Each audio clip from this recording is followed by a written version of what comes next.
I'm Janet Everly, and I am one of the co-founders and owners at Energy Improvement Matters, EIM. I will be talking today about REAP eligibility, and I'll talk about the applicant eligibility as well as the project eligibility.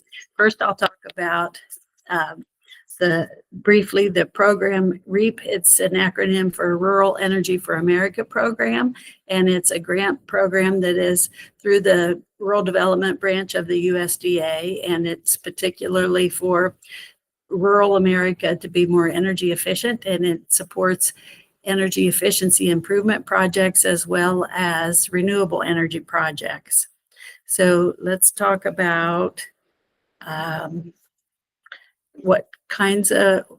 which people are eligible, first of all. So you need to be either an agricultural producer or a rural small business. And to be an agricultural producer, that means that at least 51% of your income is coming from agricultural production, and it would be not including things like selling seed or trucking or land rental kinds of income. And so then otherwise you would need to be a rural small business, and those depend on you being in a rural area, which goes by a USDA map, or it goes by, typically it's outside of a city of 50,000 people.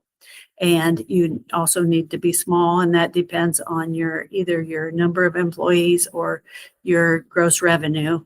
And those things are determined by your North American Industry Classification System code, which is on your income tax. And we can help walk you through all of those things if you give us a call at our office at 317-228-0134. And so the types of projects that are eligible would be things like energy efficiency improvements, and that would be equipment that is helping your bottom line, and it probably is reducing your utility bills.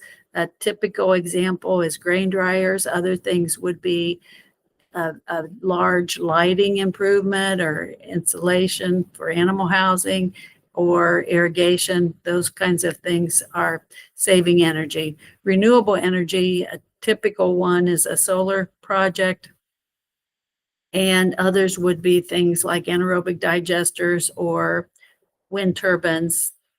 Geothermal would fall into that category. Okay, some other things for the applicant to be eligible would be that they should never have been debarred from receiving federal assistance. They're not a felon or employing a felon to do the bookkeeping, and they pay the utilities if there's existing utilities, electrical or propane or natural gas, and they have no federal outstanding judgments, and they are not delinquent on paying their income tax or federal debt. So they also, if you have a grain dryer, you would need to have been you have to have an old grain dryer or old equipment to have an energy efficiency improvement project, and you should have used that equipment recently, like within the last year or two.